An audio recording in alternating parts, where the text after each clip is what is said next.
Welcome to the Healthy Body. Dr. Alex here. Today we're diving into a topic that's surrounded by curiosity, misunderstanding, and more than a few myths. We're going to talk about the real anatomy of the female body, explained clearly, respectfully, and with the latest science. Whether you have a vulva yourself, or you're in a relationship with someone who does, this is for you. We'll cover everything. How these structures develop before birth, what's really going on with the clitoris, and the truth and the myths about the G-spot. And yes, we'll talk openly about pleasure, because understanding anatomy is about health. It's about respect, and it's about connection. So let's get started. To understand the body we see as adults, we need to start at the very beginning, before birth. In the earliest weeks of pregnancy, something fascinating happens. For the first 8 weeks, all human embryos have essentially the same basic genital structures.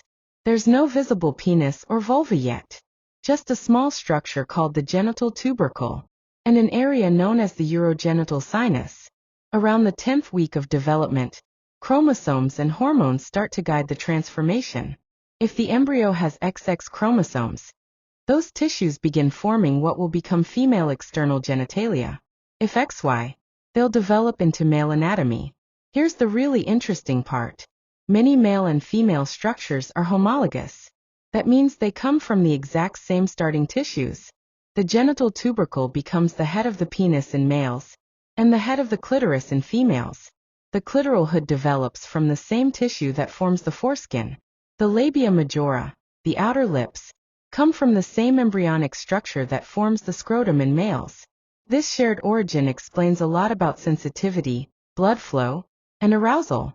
The same nerve pathways and blood vessel networks that create sexual sensation in one body are present in the other. That's why the clitoris and the penis respond to stimulation in such similar ways. When we say vulva, we're talking about everything you can see on the outside. The outer lips, called the labia majora, the inner lips, called the labia minora, the clitoral hood, the clitoris itself, and the openings to the urethra and vagina. At the very top sits the clitoris, small in appearance but mighty in importance. For most women, it is the primary source of sexual pleasure. When stimulated, the clitoris becomes engorged with blood, firm and more sensitive, much like the penis during arousal. The clitoral hood, like the foreskin, is a protective fold of skin that can move and shift. Sometimes the hood can form adhesions where it sticks. That can cause discomfort, and it's something a medical professional can help address. Here's something most people don't realize. The clitoris is much larger than it appears from the outside. The part you can see, the glans, is just the tip of the iceberg. Beneath the surface, the clitoris extends down and around the vaginal canal, in 2 long branches called the crura. These internal parts are rich in erectile tissue, which swells and becomes more sensitive during arousal. The entire structure is wired with thousands of nerve endings, making it the most sensitive organ in the human body. So when we talk about pleasure, we're talking about a whole network, not just one small spot. This explains why some types of internal stimulation can feel pleasurable, because those internal branches of the clitoris are being engaged. Below the clitoris sits the urethral opening, the pathway for urine, and beneath that, the vaginal opening. The vagina itself is a muscular, elastic canal, with remarkable abilities. During arousal, it can elongate by up to 3 inches, accommodating intimacy more comfortably. During childbirth, it can expand dramatically to allow a baby to pass through, and then recover its shape over time. It's also important to remember the third opening in the area, the anus, located just below the vagina. Each opening has a unique and specific function, and understanding that anatomy helps with both health and hygiene. Now, let's talk about one of the most discussed and misunderstood topics in sexual anatomy, the G-spot.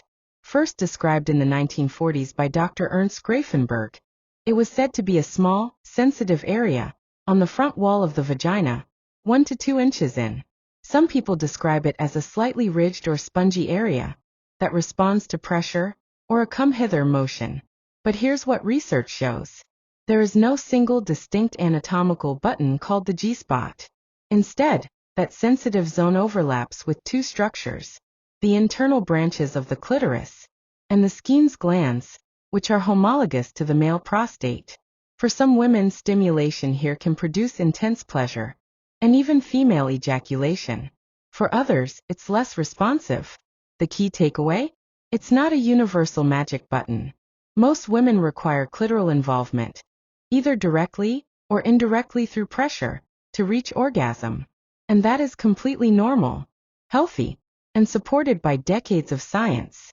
Understanding female anatomy isn't just about biology. It's about respect, communication, and connection. Knowing how these structures work helps break down harmful myths. It improves intimacy, and it ensures that sexual experiences are based on mutual understanding, rather than guesswork. It also empowers women to understand their own bodies better, to recognize what feels comfortable or pleasurable, and to communicate those preferences with partners. So to recap, the clitoris and penis share the same embryonic origins. The clitoris is mostly internal and much larger than it appears externally. The so-called G-spot is part of a larger network of structures, not a single anatomical magic button. And pleasure is personal, diverse, and completely valid in all its variations. In our next video, we'll explore female ejaculation, what it is, where it comes from, and what science really says about it. Until then, take care of your body, take care of your health, and take care of your confidence, because you are worth it.